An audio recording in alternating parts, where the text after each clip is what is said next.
battle with Midra, Lord of Madness, is one of my favorites in the entire Shadow of the Erdtree DLC. Not just because it's a good battle, but also because I'm a sucker for any fight that begins with a dude yanking a sword out of their skull. That's just good stuff. Midra is located within the Abyssal Woods region that you can find after venturing through the Darklight Catacombs, which is located here on the map.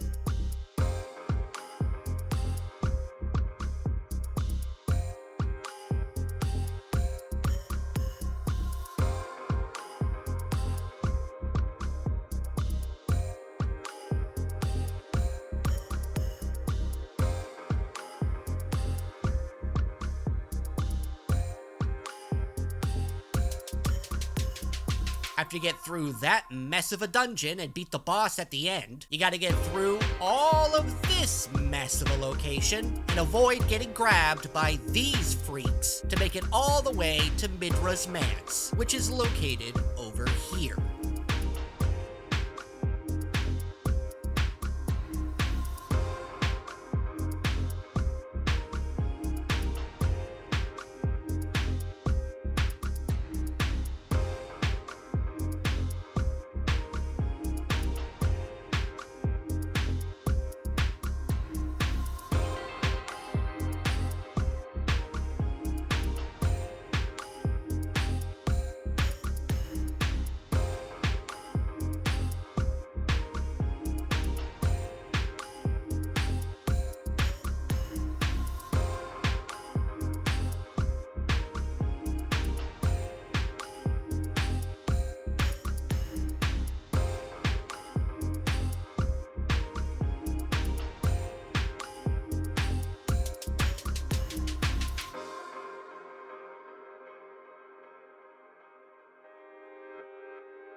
After working your way through the Manse, you'll turn a corner and see this little dude just kinda hanging out in the boss room. This is the human, or human-esque, form of Midra, who after screaming at you, can actually do a surprisingly high amount of damage if he manages to catch you with his madness-inflicting grab attack. You need to beat the hell out of this withered old man and make him angry enough to yank out his weird golden branching needle weapon, which again is just a fun cutscene to watch. And after he's removed that from his body, he becomes a big tall glass of madness-headed water. Now, as you probably would have guessed, Midra's attacks do a ton of madness buildup, so you'll want to crank up your focus in order to give you resistance to madness. Talismans that raise your focus, like the clarifying horn charm, or the mottled necklace, preferably the +2 variation of either of those, are a good thing to throw on, and you'll want to craft some clarifying boluses as well, and have them handy to mitigate the madness buildup that will no doubt occur during this fight. Midra's attacks do a ton of fire damage, so wearing armor and talismans like the Flame Drake Talisman +3 that give you resistance to fire damage is also a fairly good idea. Predictably, Midra is very resistant to both madness and fire damage, so I wouldn't recommend trying either of those things. goes. He can be poisoned or scarlet rotted, but it takes a while for that buildup to occur, so I wouldn't bother with that either. However, he is weak to bleed and frostbite, so anything that can hit him with either of those status afflictions will be quite helpful. Now let's look at this wacky boy's moveset. One common attack that he'll launch at you will be to spread his arms and send beams of madness-inflicting fire forward at you. He'll also shoot these beams horizontally. These beams can be easily avoided with some good dodge rolling. A lot of the trouble that I had with Midra personally came from his melee attacks, as he has some weird pauses and movements and flourishes before smacking you. If you're far from him, he'll do this fancy little spin in the air before flying forward and swiping at you. He has a few different kinds of swiping attacks, which he'll often do in combos. He also has upward strikes that could be followed up with a rush forward attack that will leave some mad fire on the ground. He has thrusting attacks, which he may do twice, and spinning attacks, which will occur 3 times and sometimes be followed up by a flying attack and even more spinning attacks. Now you'll know that his second phase is starting when he begins to levitate above the ground and his head begins to grow bigger and glow brighter. He'll then crash his head into the ground, causing a massive explosion. The second you see him beginning to levitate, begin running away in the opposite direction in order to stay out of the blast radius of this attack, and then jump upon the impact to avoid any splash damage. From here, Midra will do a lot of the same attacks from before, only now they'll be occasionally charged up with madness-inducing fire. He'll have a more concentrated laser beam of madness that he'll fire forward at you, and it can last for a few seconds. He'll smash the ground with his weapon, spreading fire around. He has a grab attack where he'll jump into the air and then stab his weapon into your entire body, which looks really painful, so dodge out of the way of that one.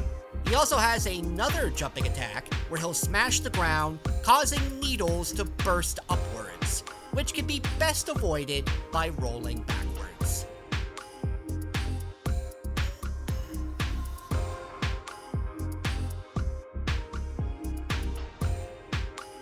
Oh yeah, he'll also try to stab you with that little, needle stake thing in his other arm occasionally. Learning his little weird flourishes and delays that can easily trip you up if you try to dodge roll through everything is the key to surviving here. He's also parryable, although, to be honest, I'm not very good at parrying anything. But if you are, then you might have better luck trying that on Midra. It's also not too difficult to break his stance, especially if you're able to wield a colossal weapon. So to fully recap, raise your focus and your fire resistance through talismans or armor or whatever you have handy, and make sure to have some clarifying boluses ready to go because you will get inflicted with madness at some points, so you're going to want to get rid of that buildup. Use bleed and frost inflicting weapons and spells, and make sure to run away from that giant explosion attack that starts his second phase. Get all of that down, and you should be able to extinguish this mad fireball. Beating Midra earns you 410,000 runes, and the Remembrance of the Lord of Frenzied Flame, which can be cashed in for either the Flame of Frenzy incantation or the Greatsword of Damnation. Hey, that rhymed. I love it when things rhyme. And for more Elden Ring Shadow of the Erdtree news and guides, be sure to check out thegamer.com. I'm Jamie Latour, and we'll see you next time.